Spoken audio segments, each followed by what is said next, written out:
বাংলা ভাষা ও সাহিত্যের ডিজিটাল ক্লাসে নবম শ্রেণীর সকল শিক্ষার্থীকে স্বাগত জানাই। নবম শ্রেণীর সাহিত্য সঞ্চয়নে কবি জীবনানন্দ দাশ রচিত আকাশে সাতটি তারা কবিতাটি আছে। আজ আমরা ডিজিটাল ক্লাসরুমে আকাশে সাতটি তারা কবিতাটি সম্পর্কে একটু দেখে নেব। কবিতাটি সনেট জাতীয় কবিতা, নিশ্চয়ই তোমরা জেনেছ।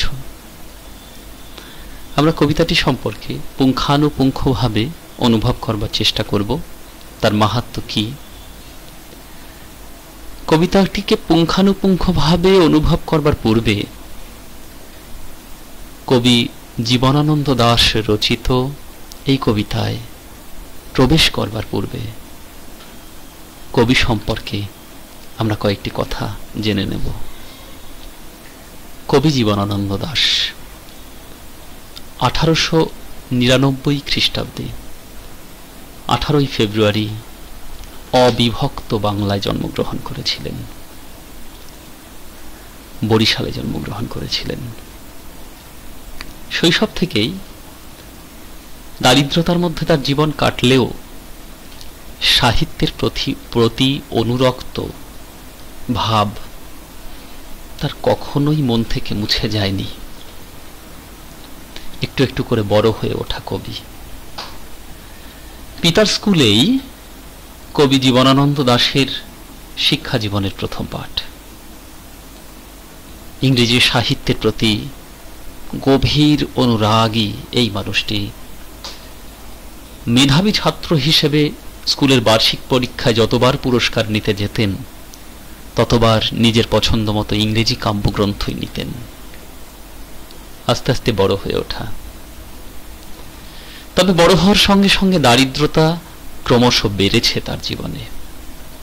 কখনো প্রাইভেট টিউশনি, কখনো বাসের কন্ডাক্টারি, এই করেই তার জীবনের অর্থনৈতিক স্বাচ্ছন্দ্য একটু একটু করে এগিয়ে চলার চেষ্টা করেছিল। কিন্তু অর্থনৈতিক স্বাচ্ছন্দ্য জীবনে কখনোই তার আসেনি। দেশ বিভাগের পর 1948 খ্রিস্টাব্দে তিনি কলকাতায় চলে আসেন।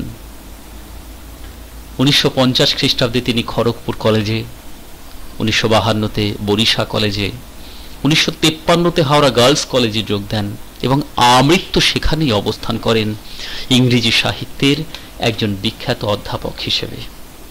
তবে অর্থনৈতিক স্বাচ্ছন্দ্য কখনোই আসেনি।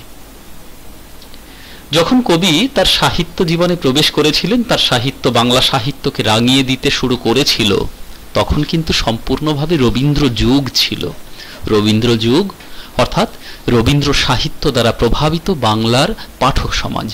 তাই তার সাহিত্যের রীতি, বৈচিত্র্য, গুণাবলী তা কিন্তু বাঙালি পাঠকগণ মেনে নিতে পারেননি, গ্রহণ করেননি, তাকে মর্যাদা দেননি, তাকে স্বীকার করেননি। তাই স্বাভাবিকভাবেই কবি জীবনানন্দ দাশ মানসিকভাবে অস্থির হয়েছিলেন। তবে সাহিত্য মনের ফসল, তা সৃষ্টি করা কখনোই তার মন থেকে মুছে যায়নি। একটু একটু করে সাহিত্যকে আরো সুন্দর করে তুলতে চেষ্টা করেছেন। কবি জীবনানন্দ দাশের প্রথম পর্বের কবিতাগুলোকে দেখে আমাদের কখনো কখনো রবীন্দ্র সাহিত্য বলে মনে হয়। তবে তার পরবর্তী সময়ে কবি তার নিজস্বতাকে প্রকাশ করেন তার কবিতাবলীর মধ্য দিয়ে। তার সাহিত্যের মধ্যে আছে এক অপার সৌন্দর্য। তার সাহিত্যের মধ্যে আছে দূর দূরান্তের বিপন্ন মানব সভ্যতার প্রতি সহানুভূতিশীলতা, ইতিহাস চেতনা, ঐতিহ্য পরায়ণতা এবং নিশ্চিতভাবে চিত্ররূপময়তা, যা তার কাব্যের অন্যতম শ্রেষ্ঠ বৈশিষ্ট্য। সব মিলে তার কাব্য আজও সমানভাবে বাঙালি মনকে দোলা দেয়। কবিতা আকাশে সাতটি তারা। আমরা কবিতার প্রত্যেকটি লাইন দেখে নেওয়ার পূর্বে কবিতাটি সম্পর্কে কয়েকটি কথা একটু জেনে নেব। কবিতাটি সনেট জাতীয় কবিতা। রূপসী বাংলা কাব্যগ্রন্থ থেকে নেওয়া। 1957 খ্রিস্টাব্দে রূপসী বাংলা কাব্যগ্রন্থ প্রকাশ পেয়েছিল। এই কবিতায় মোট কবিতার সংখ্যা ছিল 61। এই কবিতাটি, আকাশে 7টি তারা কবিতাটি হলো 6 সংখ্যক কবিতা। এটি সনেট জাতীয় কবিতা। বাংলায় প্রথম সনেট লিখেছিলেন মাইকেল মধুসূদন দত্ত, যে সনেটকে চতুর্দশপদী কবিতা বলিও বলা হয়ে থাকে। চতুর্দশপদী কেন? এই কবিতাগুলিতে 14টি লাইন থাকে এবং অক্ষরবৃত্ত ছন্দে তা রচিত হয়। কবিতার একটি রীতি আছে। প্রথম 8টি লাইন থাকে, তারপর থাকে 6টি লাইন। প্রথম 8টি লাইনকে বলা হয় অষ্টক, আর শেষের 6টি লাইনকে বলা হয় শতক, কেউ কেউ ষষ্ঠকও বলে থাকেন। বিশেষ রীতি হল 14 মাত্রা, 18 মাত্রা, কখনো 22 মাত্রায় লিখিত হয়। এই সনেটে কি থাকে? সনেটে থাকে ব্যক্তি ভাবনার আবেগ বিহবলতার বহিঃপ্রকাশ, ব্যক্তি মননের আবেগ বিহবল, ব্যক্তি মননের স্বতন্ত্র ভাবনার স্বতঃস্ফূর্ত বহিঃপ্রকাশ। আসলে সনেট হলো গীতি কবিতার ঠিক পরবর্তী ধারা। তাই আমরা সনেট সম্পর্কে গীতি কবিতার সংজ্ঞাটিকেও নিতে পারি, spontaneous and powerful overflowing of a poet's mind, এটাও বলতে পারি। Spontaneous and powerful overflowing of a poet's mind. সত্যি তাই, আবেগ বিহবল, ব্যক্তি মননের স্বতন্ত্র ভাবনার স্বতঃস্ফূর্ত বহিঃপ্রকাশ, তাই হলো সনেট। তাহলে সনেটের মধ্যে আমরা ব্যক্তি সত্তার বহিঃপ্রকাশ পাই, তবে তার মধ্যে কোথায় যেন লাগাম ধরা আছে। এই কবিতাটির মধ্যেও আমরা তাই পাই। আমরা জানি কবি জীবনানন্দ দাশ হলো বাংলা সাহিত্যের বাংলা ভূমিকে অতীব সুন্দরভাবে প্রকাশ করেছেন। তার সাহিত্যের অন্যতম দিক ছিল একটি কথা, যে বাংলার মুখ আমি দেখিয়াছি, তাই আমি পৃথিবীর রূপ খুঁজিতে যাই না।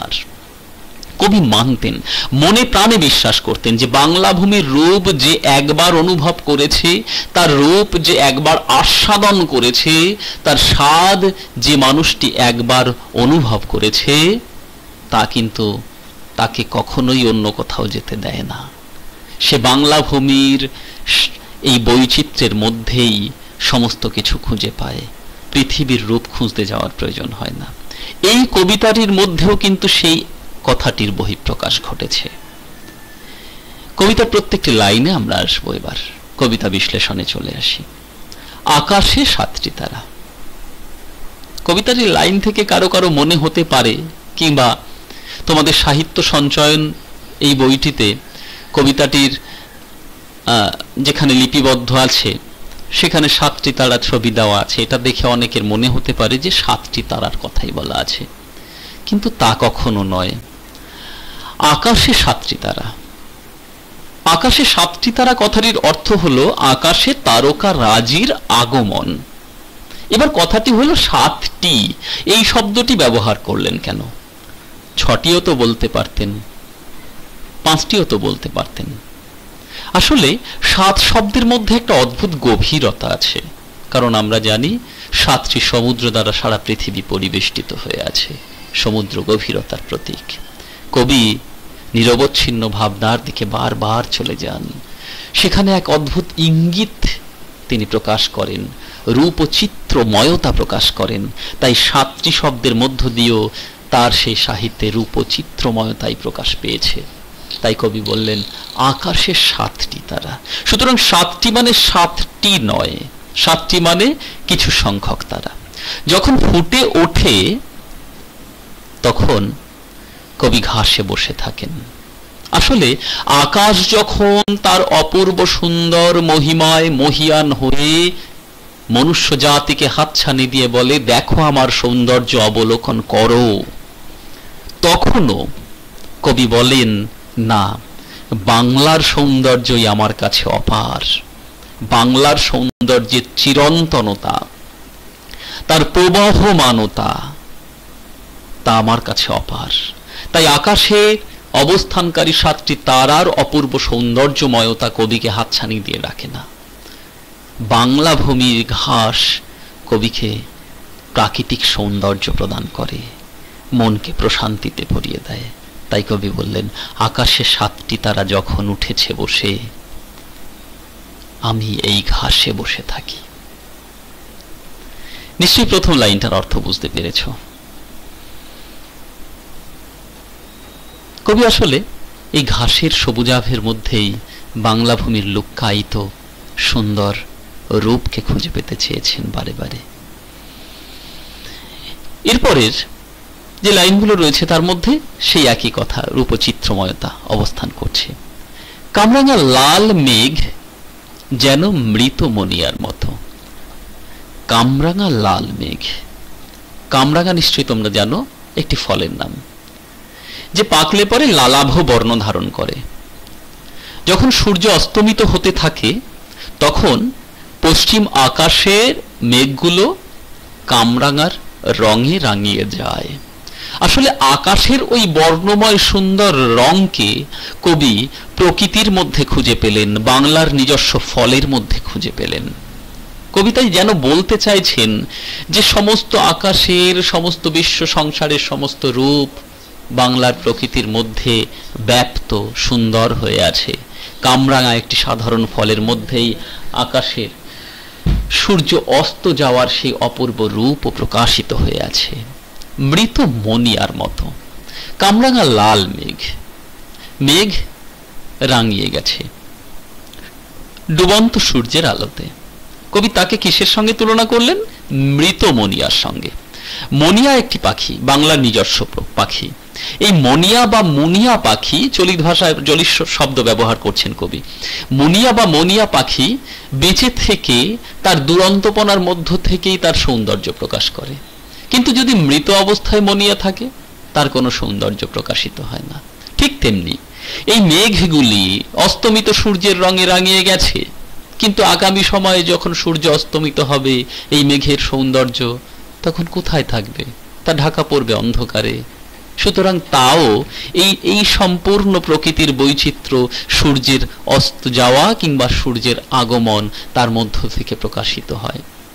কিন্তু উল্টো দিকে দাঁড়িয়ে থাকা বাংলা ভূমির সৌন্দর্য তা কখনোই সূর্যের অস্ত যাওয়া বা আগমনের মধ্য দিয়ে প্রকাশ পায় না বলে কবির মনে হয়। কবি মনে করেন সূর্য অস্ত গেলেও বাংলা ভূমির সৌন্দর্য একই রকম থাকে, আবার সূর্য প্রতিভাত হলে, উদ্ভাসিত হলে বাংলা ভূমির সৌন্দর্য একই রকম ভাবে অবস্থান করে। এখানে কবি বললেন তারপর গঙ্গাসাগরের ঢেউয়ে ডুবে গেছে, গঙ্গাসাগরের ঢেউয়ে ডুবে গেছে। গঙ্গাসাগর আমরা জানি বাংলা ভূমির একেবারে দক্ষিণ প্রান্তে অবস্থান করা একটা ভূমি, যেখানে সূর্য সমুদ্র একে অপরে হাত ধরাধরি করে আছে। কবি বললেন সেই গঙ্গাসাগরের ঢেউয়ে যেন সূর্য ডুবে গেল। সূর্য ডুবে যাওয়ার পরে অন্ধকার ঘনিয়ে এলো, সমস্ত বিশ্ব সংসার অন্ধকারে ভরে গেল, কিন্তু বাংলা ভূমির সৌন্দর্য সেই অন্ধকারের মধ্যেও আগামী সময় উদ্ভাসিত হয়ে থাকবে। কবি তখন বলছেন আসিয়াছে শান্ত অনুগত বাংলার নীল সন্ধ্যা, বাংলার অপূর্ব নীল সন্ধ্যা। ঘটনাক্রমে এখানে টাইপ করার সময় একটা এ পড়ে গেছে, ওর কোনো অর্থ নেই। আসিয়াছে শান্ত অনুগত বাংলার নীল সন্ধ্যা। নীল এই বর্ণটির মধ্যে গভীরতা লুকিয়ে আছে। আকাশে যখন মেঘ থাকে না, আকাশ তখন সুগভীর। বর্ণ কি? নীল। সমুদ্রের জলের বর্ণ কি? গভীর সমুদ্রের জলের বর্ণ নীল। সুতরাং নীল বর্ণের মধ্যে গভীরতা লুকিয়ে আছে, সুগভীর একটা ইঙ্গিত লুকিয়ে আছে। তাই নীল শব্দ ব্যবহার করার মধ্য দিয়ে কবি বোঝাতে চাইলেন বাংলা ভূমিতে নেমে আসা অন্ধকারের মধ্যেও গভীরতা আছে। গভীরতাটা কিসের? সৌন্দর্যের গভীরতা। তাই শান্ত অনুগত নীল সন্ধ্যা। প্রশান্তিতে ভরে যায় বাংলা ভূমির নীল সন্ধ্যা। পাখিদের কাকলি স্তিমিত হয়, দক্ষিণা বাতাস বইতে থাকে, নদী তার সুমধুর ছন্দে বাঙালিকে ঘুম পড়ায়। সব মিলেমিশে বাংলার নীল সন্ধ্যা শান্ত হয়ে আমাদের জীবনে আসে। কেশবতী কন্যা যেন এসেছে আকাশে। কবি নীল সন্ধ্যাকে কেশবতী কন্যার সঙ্গে তুলনা করলেন। যখন নীল সন্ধ্যা নেমে আসে, চারিদিক অন্ধকারে ভরে যায়, কবি যেন দেখতে পান সেই সন্ধ্যা আসলে, সেই অন্ধকার আসলে আর কিছু নয়, নারী সত্তা রূপে প্রকাশিত বাংলা। বঙ্গমাতা বঙ্গ নারী যেমন অবস্থান করে বাংলার বুকে, ঠিক তেমনি বঙ্গ নারী বাংলা মাতা যেন নারী রূপে বাংলার বুকে নেমে আসে। তার চুলের বিন্যাস ঘটায় চারিদিকে, তাই অন্ধকার ক্ষণিকের তরে। যখন সন্ধ্যা নেমে আসে, এই সন্ধ্যাকে চুলের বিন্যাসের সঙ্গে তুলনা করলে, চুল যেমন অন্ধকারে ভর্তি, তার বর্ণ যেমন কালো, ঠিক তেমনি সন্ধ্যা এবং তারপরে আগমন ঘটা রাত, তাও কালো বর্ণের। তাই কেশবতী কন্যা যেন আকাশে এসেছে। কেশবতী কন্যা অর্থাৎ চুল যার অনেক বেশি, তাকে কেশবতী বলা হয়, সেই নারী যেন এসেছে বাংলার আকাশে। আমার চোখের উপরে, আমার মুখের উপরে চুল তার ভাসে, তাই কবি চোখে মুখে অন্ধকার অনুভব করেন, চারিদিক যেন অন্ধকারে পূর্ণ। আসলে সেই অন্ধকার আর কিছু নয়, বঙ্গমাতার চুলের বিন্যাসের প্রবাহিত ফলস্বরূপ, তাই তা ক্ষণিকের। সেই অন্ধকারের মধ্যেও কবিতা এই সৌন্দর্য অনুভব করেন। পৃথিবীর কোনো পথ এ কন্যারে দেখেনি কো। সত্যি তাই, বাংলা ভূমির অপার সৌন্দর্য একমাত্র বাঙালি যারা আমরাই অনুভব করতে পারি। আর তারা যারা বিদেশ থেকে এসেছিল, চিরকালীনভাবে রয়ে গেছে বাংলার বুকে, বাংলাকে ভালোবেসে, তারাই বাংলা ভূমির সৌন্দর্য অনুভব করে। এত নদী, এত গাছগাছালি, এত মানুষের বৈচিত্র্য, এত মিষ্টি মুখের দল, সবকিছু সত্যি বাংলার বুকে সম্ভব। দেখি নাই অত অজস্র চুলের চুমা, হিজলে কাঁঠালে জামে ঝড়ে অবিরত। কবি দেখেননি, আর কোথাও দেখেননি, পৃথিবীর কোনো প্রান্তে দেখেননি এই অপূর্ব সৌন্দর্য। এত বৃক্ষের দল, এত বৈচিত্র্যমণ্ডিত রূপ প্রকৃতির কবি দেখেননি কোথাও। আসলে কবি দেখেননি এ কথা বলতে চাইলেন এত ধরনের গাছ বৃক্ষ, তাদের সৌন্দর্য, তাদের ফুল, ফুলের এই সমস্ত পরাগ রেণু, তা বাংলার বুকেই যেন সম্ভব। তাই অজস্র চুলের চুমা, চুল যেমন ঘনায়মান ভাবে অবস্থান করে, এই ফুল সকল ঠিক তেমনি চুলের ঘনায়মানতায় অবস্থান করে। চুমা শব্দটি হলো আঞ্চলিক ভাষায় একটি, যে আঞ্চলিক শব্দের মধ্য দিয়ে আমরা কখনো কখনো এই সকল ফুলের, তার সে জাম হতে পারে কিংবা খেজুর হতে পারে, সেই সকল ফুলের এই পরাগ রেণুর, পরাগ সংযোগের, এই পরাগ পুংকেশরের এই গুচ্ছ রূপকে প্রকাশ করে থাকি আঞ্চলিক ভাষায় চুমোর বা ছুমা হিসেবে। চুমা শব্দের মধ্য দিয়ে চুমোর আঞ্চলিক ভাষায় ব্যবহার করা হয়, বিশেষ করে বরিশাল কিংবা খুলনা এই দিকের মানুষেরা চুমোর শব্দটি ব্যবহার করে থাকে খেজুরের যে ফুলগুলো হয়ে থাকে চুলের মতন, যেগুলো ঝুলে থাকে, কিংবা জামের এই ফুলগুলোর এই সমস্ত অংশগুলোকে। কাঁঠালে হিজলে জামে ঝড়ে অবিরত, এত সুন্দরভাবে বৈচিত্র্যময়তার সঙ্গে ফুলগুলো অবস্থান করতে থাকে।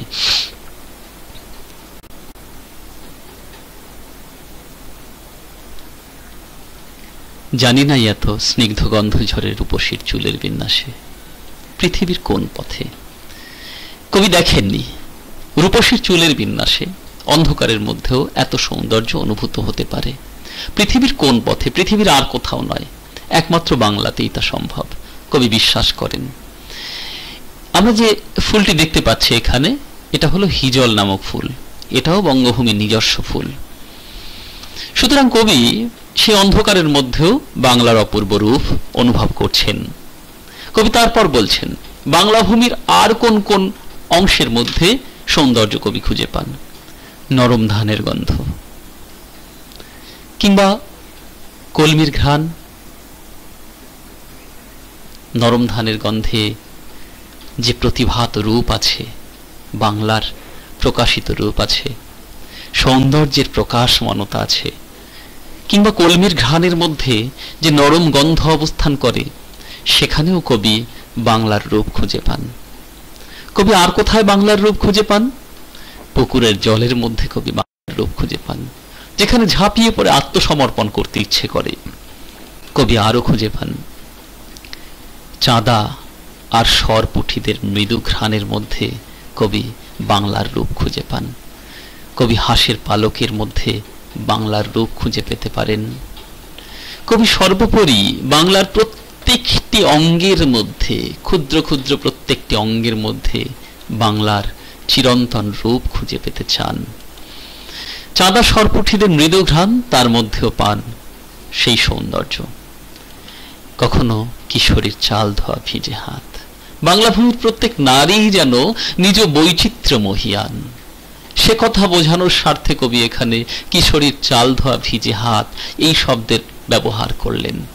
শীত হাত খান, অর্থাৎ সেই হাতের শীতলতায় আমরা আমাদের তৃষিত বক্ষ কোথায় যেন তৃষ্ণা থেকে মুক্তি পায়। প্রত্যেকটি মানুষ মুক্তি পায় নারী সত্তার আগমনে। নারী তার পূর্ণতার মধ্য দিয়ে আমাদেরকে সেবা যত্নের মধ্য দিয়ে বাঁচিয়ে রাখে, সুস্থ রাখে। বাংলা ভূমি, বাংলা মাতা যেন সেই কিশোরীর বহিঃপ্রকাশ। তাই বাংলা মাতা আমাদের এভাবে বাঁচিয়ে রেখেছে একটু একটু করে। কবি মুথা ঘাসের মধ্যেও খুঁজে পান বাংলার সৌন্দর্য। কিশোরের পায়ে দলা মুথা ঘাস। মুথা ঘাস নিশ্চয়ই তোমরা জানো, এক অদ্ভুত সুগন্ধ সেখান থেকে প্রকাশিত হয়, একটু বড় মাপের হয়ে থাকে। কিশোরের পায়ে দলা, দুরন্ত কিশোর বাংলা ভূমির বুকে ছুটে বেড়ায়, বনের আনাচে কানাচে প্রান্তরে মাঠে ঘাটে। কিশোরের দুরন্তপনার মধ্য দিয়েও খুঁজে পান কবি বাংলা ভূমির সৌন্দর্য। আর মুথা ঘাস তো বাংলা ভূমির বহিঃপ্রকাশ ঘটাই। কিংবা লাল লাল বটের ফলের ব্যথিত গন্ধের ক্লান্ত নীরবতা। লাল লাল বটের ফল, তার ব্যথিত গন্ধের ক্লান্ত নীরবতা কি বোঝাতে চাইলেন? বটের ফল, তার মধ্যে সুপ্ত অবস্থায় অবস্থান করে আগামী দিনের বৃহত্তর বৃক্ষের রূপ, কিন্তু তা কোথায় যেন একটু একটু করে স্তিমিত হয়ে পড়ে। কেন স্তিমিত হয়ে পড়ে? কারণ সেই বীজ সকল সবই তাদের স্বপ্ন পূরণ করতে সক্ষম হয় না। তাই এই ফলগুলি যেন ব্যথিত হয়ে ক্লান্ত নীরব রূপে অবস্থান করতে থাকে বট গাছের নিচে পড়ে থেকে।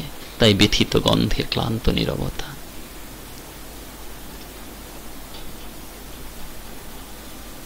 এরই মাঝে বাংলার প্রাণ, এই সকল কিছুর মধ্যেই বাংলার প্রাণ। আমরা দেখলাম দ্বিতীয় স্তবকে শতকের মধ্যে, যেটি 6টি লাইন, তার মধ্যে কবি ক্ষুদ্র ক্ষুদ্র বৈচিত্র্যের কথা তুলে ধরলেন, যে ক্ষুদ্র বৈচিত্র্যের মধ্য দিয়েই এক পূর্ণতার বহিঃপ্রকাশ ঘটল, বাংলা ভূমির পূর্ণতার, সৌন্দর্যের পূর্ণতার বহিঃপ্রকাশ। সব মিলে আকাশে 7টি তারা যখন উঠেছে ফুটে, আমি পাই টের।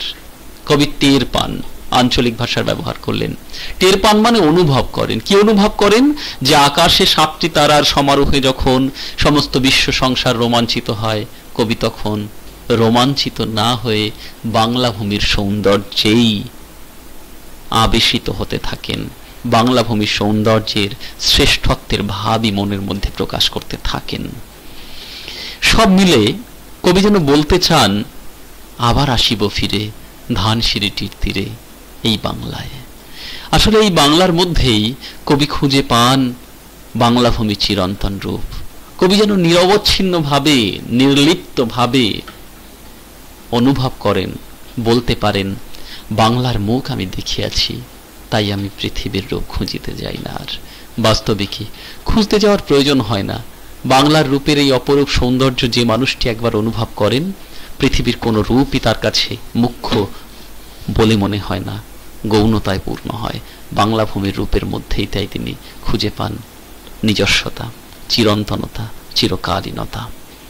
কবিতাটি নিয়ে নিশ্চয়ই কারো কোনো মনে আর কোনো সন্দেহ থাকবে না। যদি মনে হয় কোথাও কোনো প্রশ্ন সম্পর্কে কিছু জিজ্ঞাসা আছে, তাহলে তোমরা কমেন্ট বক্সে গিয়ে প্রশ্ন করতে পারো। তোমরা কমেন্ট বক্সে প্রশ্ন রাখবে, আমি নিশ্চয়ই উত্তর দেওয়ার চেষ্টা করব। আর সকলকে ধন্যবাদ জানাই, আর বলি বাংলা ভাষা ও সাহিত্য আমাদের সবার প্রচেষ্টায় এভাবেই একটু একটু করে সুন্দর হয়ে উঠুক। ভাষা শেখো, বৈচিত্র্য অনুভব করো।